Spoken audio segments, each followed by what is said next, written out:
History Alive, page 169.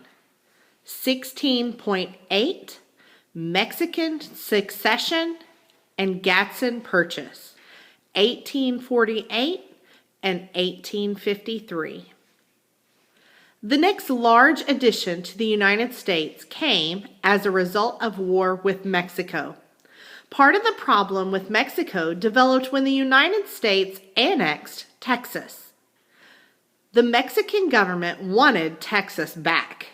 In addition, Mexico knew that many Americans wanted other Mexican lands, including California. The two countries also disagreed about the southwestern boundary of Texas.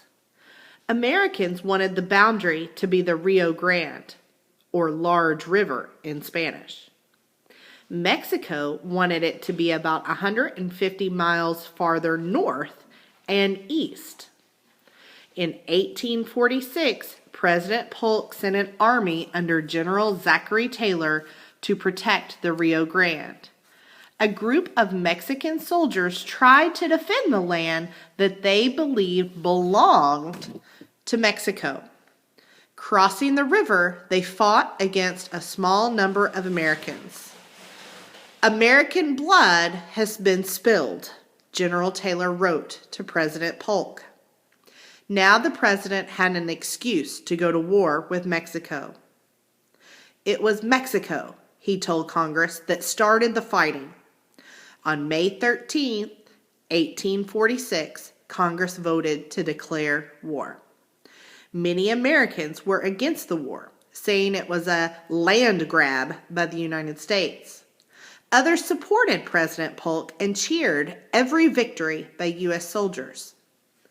The war went on for nearly 2 years. At first, the United States won several battles, but Mexico refused to give in. President Polk then ordered an army to capture the capital, Mexico City. Mexican soldiers battled fiercely to defend their country.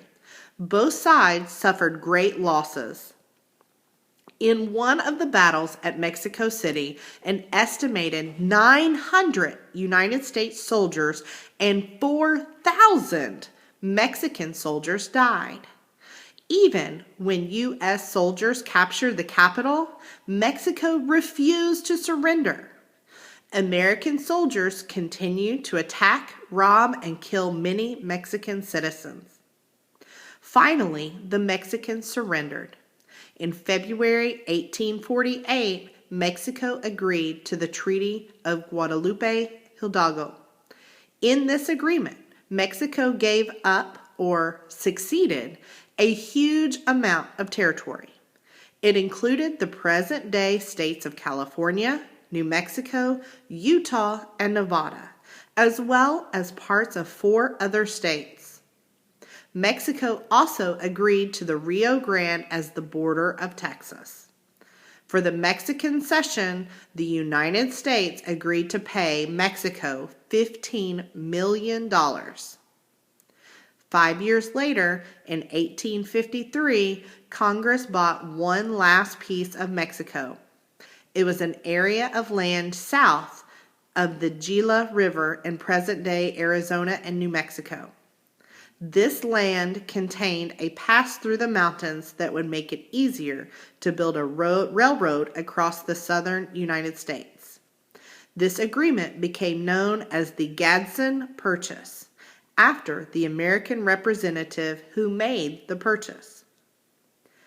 After the war with Mexico, American farmers, ranchers, and miners poured into the new territories. Their arrival changed the lives of people in the Southwest.